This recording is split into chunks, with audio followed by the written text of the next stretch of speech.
this beautiful angel tree. It was created by my mother, Loretta Hines Howard. And when she was young, she used to go to Europe with her parents. They would show her every museum and church and palace. So her eye became very refined as far as religious art. And she was a painter as well, trained by Robert Henri. And in 1952, she heard about this beautiful crèche that was in Paris at the time being exhibited by the director of the museum. And she began to write the owner, Eugenio Catello.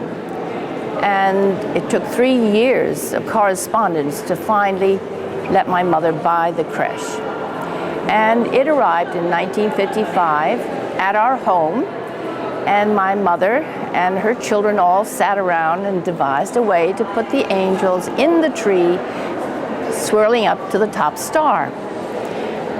It was a success right away, and the Metropolitan director, Francis Henry Taylor, or Rorimer then, asked my mother to recreate it at the museum, which she did for several years.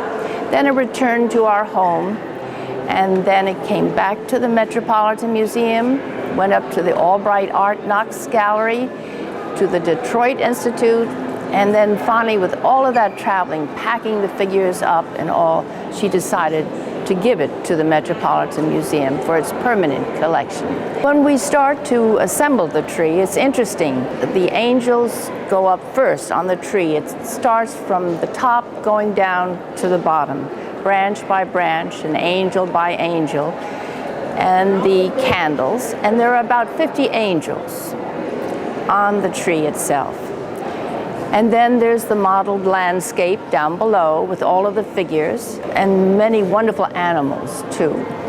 The famous artist of the day was San Martino, and he did many of the angels and the baby Jesus, and Salvador de Franco, his pupil, who did the Madonna and St. Joseph and also many of the angels.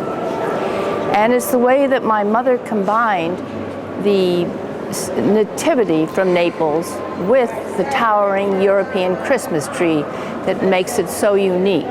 It's wonderful to see so many people, thousands and thousands, come and see the tree each year. And there's a special lighting that the museum does. And the whole medieval hall is in darkness, and they begin to light the tree in a sequence with Silent Night, the music.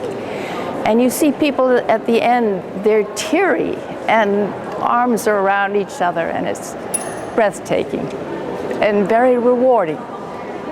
So here it is in this medieval room, a very wonderful place for it, and it's just finished, and I hope all of you have a lovely Christmas and come and see it.